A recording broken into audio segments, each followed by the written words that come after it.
به قسمت پنجم از جمعه بی‌منطق با آرمان بونز خوش اومدید. امروز هم با همون همیشگی‌ها اومدیم.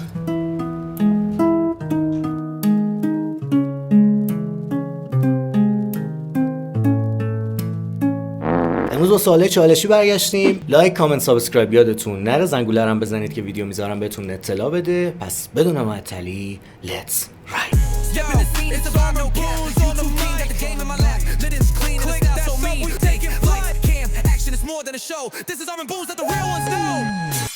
تا حالا شده استوری یا پست بذاری که فقط یه نفر خاص ببینه؟ آره. تا حالا شده به کسی بگی دوستت دارم در حالی که واقعا دوستش نداشته باشی؟ آره. تا حالا گوشی آکانت کسی رو یواشکی چه کردی برای یه چیزی ببینی که نباید ببینی؟ نه. تا حالا به نزدیکترین دوستت دروغ گفتی تا گیر نیفتی؟ آره. تا حالا شده به چیزی حسودی بکنی و اون چیز خراب بشه؟ نه. شده تا حالا به کسی علاقه داشته باشی ولی به کسی دیگه این نشون بدی که به اون علاقه نداری؟ آره. تا حالا استوری گذاشتی یا بعدش زود پاک کنی چون فکر کردی اون ضایع است؟ همیشه. شده وانمود کنی قوی و بی تفاوتی ولی توی دلت واقعا داغون باشی؟ نه. تا حالا کاری کرده توی یه جمع که هنوزم شرمندش باشی؟ همیشه. خب الان باید بدون آروم نه جواب بدی، باید یه جواب توضیح کامل داره. اوکی. تا حالا از کسی خوشت اومده بعد به دوست صمیمیت نگفته باشی چون که میترسیدی اونم از اون خوشش بیاد؟ همیشه خدا همین اتفاق داره میفته. جرئت نمی‌کنم بگم. شده عکستو ادیت کنی بعد انقدر تغییرش بدی که دیگه شبیه خودت کل پست اینستاگرام. آخرین بار که دست به یه کار غیر قانونی زدی؟ هر چیزی ممکنه باشه، حتی دانلود یه چیزی که دیشب. تا حالا شده وانمود کنی کسی برات مهم نیست ولی شب تا صبح بهش فکر کنی؟ آره یه چند بار شده. فکر کنم نباید آرامون هر جواب بدی. خب دیگه حالا من دارم جواب میدم. بابا چی جواب بدم؟ که هنوز به هیچ کس نگفتی چیه؟ که هنوز به چی؟ من بتمنم. شده سر قرار یا مهمونی باشی بعد بخوای زود بزنی به چا که دونه دلیل مسخره بیاری که بگی؟ همیشه خودم همینجوریم. تا حالا توی جمع تظاهر کردی خوشحالی در حالی که اصلا حال نداشتی؟ بازم همیشه. من کلا آدم فسیم، شلم. چیکار کنم؟ دست خودم نیست. شده تا حالا بخوای کسی رو بلاک بکنی ولی بترسی که فکر کنه داری بهش اهمیت میدی؟ من معمولا بلاک نمی‌کنم. میذارم طرف ببینه لذت ببره. تا حالا شده یه کاری کنی فقط در اینکه همه فکر کنن تو خیلی خفنی؟ آره. همیشه دارم این کارا رو میکنم ولی هیچ وقت هم هیچ کس همش فکر نکرده. همیشه برعکس بوده. گفتن تو چه کسخلی. تا حالا کسی ازت پرسیده کجایی و تو یه جای دیگه باشی دروغ بگی؟ آره همیشه. مثلا چند روز پیش رفیقم زنگ زده کجایی؟ گفتم بیرونم، خونه خواب بودم. تا حالا شده یکی بهت اعتماد کنه بعد تو ناخواسته یا خواسته روش بدی؟ آره. بارونت نباید جواب بدی. آره لو میدم. لو دادم. خواهم داد. بزرگترین خیانتی که تو زندگی دیدی چی بوده؟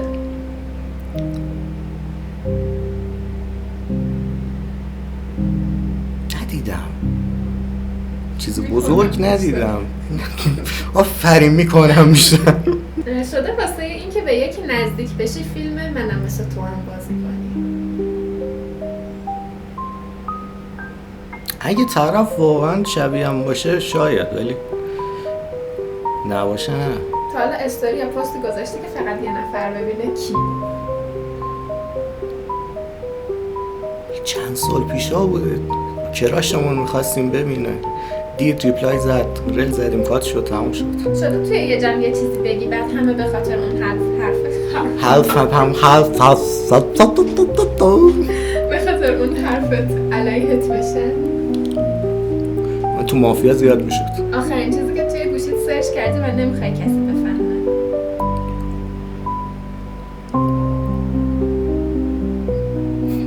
اگه میخواستم بفهمه چرا سرچش کردم؟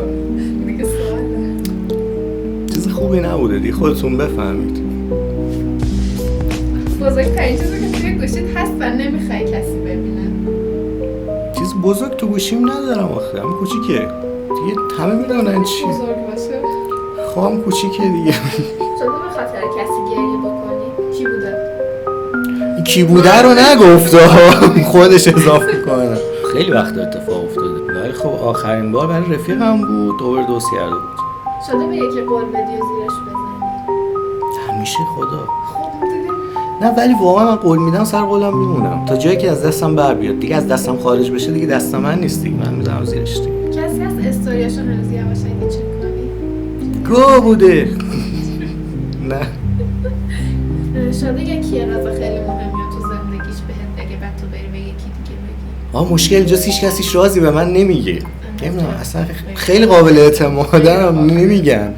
شده به خاطر اینکه یکی دیگر رو هرس بدی بری با یکی فقط به این دلیل، یعنی فقط به این دلیل که یکی دیگر رو هرس بدی؟ نشده نه. تا حالا به خاطر غرورت شده به کسی پیام ندی؟ نه مثلا بار اولا بارانه نیست تا دلت بخواد دیگه آره نداشت. شده یه کار اشتباهی بکنی بعد بخوای عذرخواهی کنی ولی چون به خاطر اینکه انسان مغروری بود این کارو نکنی. خیلی بیشوری آره دیگه مسلما آره. چرا من باید عذرخواهی کنم؟ اون باید بیاد عذرخواهی کنه. من اشتباه کردم اون باید بیاد عذرخواهی کنه. در سوالی که خودش میخواد بدونه رو میپرسه دیگه. شده مثلا تا حالا با یکی توی رابطه باشی ولی توی دلت آرزو بکنی که کاش با یکی دیگه بودی؟ خیلی وقتا. شده به کسی خیانت فکری بکنی؟ خیانت فکری چی؟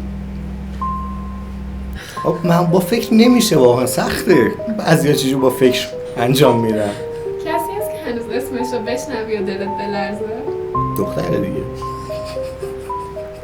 پسر زیاده. حالا شده یکی رو دوست داشته باشی بعد ازش بدت هم بیاد؟ 99% اوقات همین هستم. چرا؟ مریضم. کسی هست که تا حالا فقط به خاطر ظاهرش جذب شده باشی بعدم پشیمون بشی؟ آره نیست. نگفتم که با سر دارم تایید میکنم. این تاییدی است.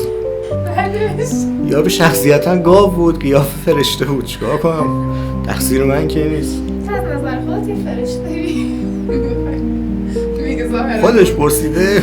نه آره خودش پرسید. نه میگم یارو فرشته قیافش فرشته بود اخلاقش گاو خودت بود. از نظر خودت خودم از نظر خودم قیافم گاوه اخلاقم فرشته است. خوبه باز. شده یه لحظه به خودت فکر کنی اگه همه بدونن من کیم دیگه دوستم نداره؟ ها؟ تو کی یا من کیم؟ من کیم؟ همه میدونن من چه گوییم دیگه. نیازی کسی بدونه دیگه. مرسی که تا اینجا ویدیو با ما همراه بودید. لایک کامنت سابسکرایب یادتون نره. تا ویدیوی بعد بدرود. Like, comment, sub, don't be late. New vids drop, it's heavy on great. Let's ride!